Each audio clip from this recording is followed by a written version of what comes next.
कवि जी भाव बड़ा सुंदर लिखला, कौन तर्जमा? कैसे लाल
वीडियो आपको कैसा लगा? अगर वीडियो आपको अच्छा लगा तो लाइक कीजिए, सब्सक्राइब कीजिए और कमेंट कीजिए।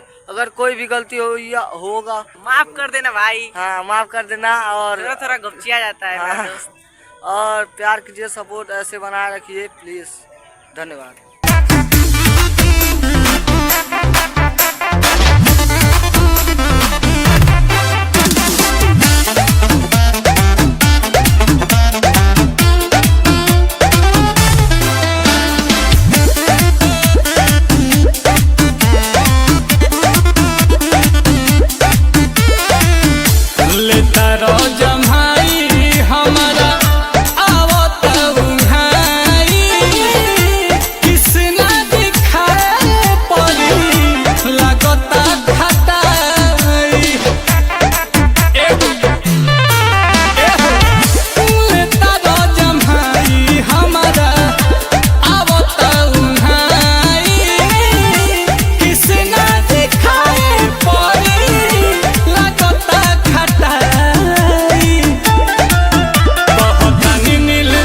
कहतानी नील कमल बात सोच कमर करे लच लच लच लच लच लच लच लच लच लच कमर करे लच लच लच लच लच लच लच लच लच लच कमर करे लच लच लच लच लच लच लच लच लच लच कमर करे लच लच लच लच लच लच लच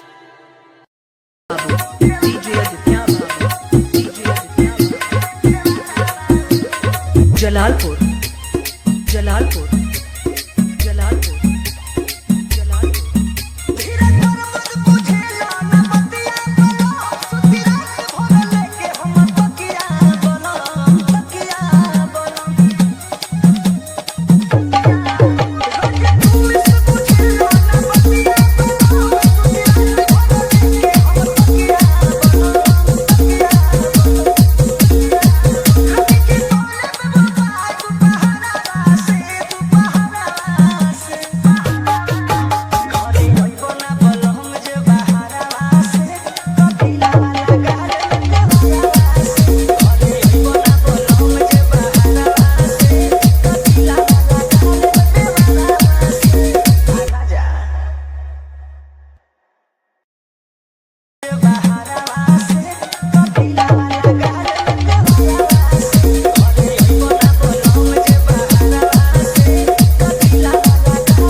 सखी समझवनी हो कतना रह हाजीपुर चाहे पटना।